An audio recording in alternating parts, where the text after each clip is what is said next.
The 1920s, a time of celebration. As we can see here, flappers are dancing, enjoying a great time, drinking, smoking, just engaging in debauchery, but we have to remember what came before.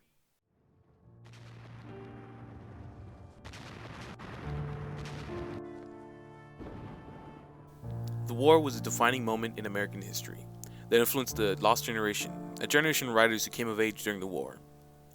Experiencing widows and orphans every day, this influenced them to think of America in a different sort of way. Not as victorious, but as one who spent frivolously, just like the people after the war.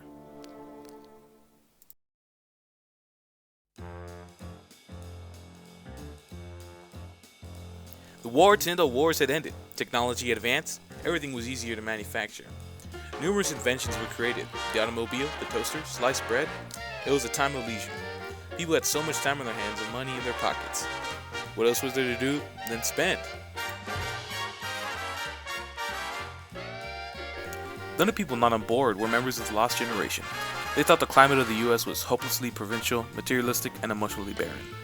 The term stems from a remark made by Gertrude Stein: "You're all a lost generation."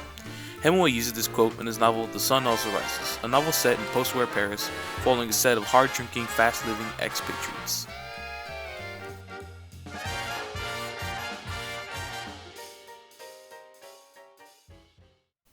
If they didn't agree with what America was then, where'd they go?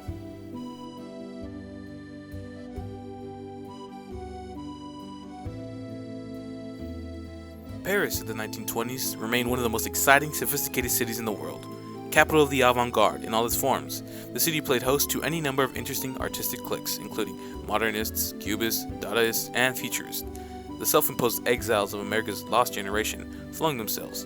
Young radicals like Ernest Hemingway and F. Scott Fitzgerald joined the streets of Paris. On the face of it, the lost generation seems an odd collective description for a group of writers and artists who were among the brightest flowering of American literary talent, yet to emerge on the international stage.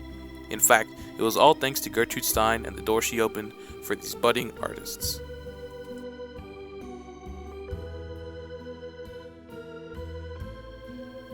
The phrase "lost generation" depicted this generation as characterized by doomed youth, hedonism, uncompromising creativity, and wounded both literally and metaphorically by the experience of war.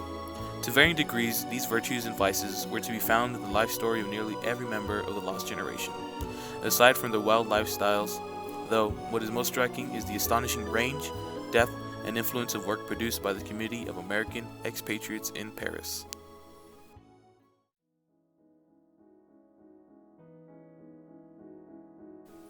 The 20s had reached its end. The dramatic collapse of economic stability in the US created the Great Depression, a time where no one was safe anymore. The security was gone, no more jobs, credit fell through, and the prominence of the dollar was nowhere to be seen. It was the end of a generation that changed the course of history forever. The 20s let out its last roar.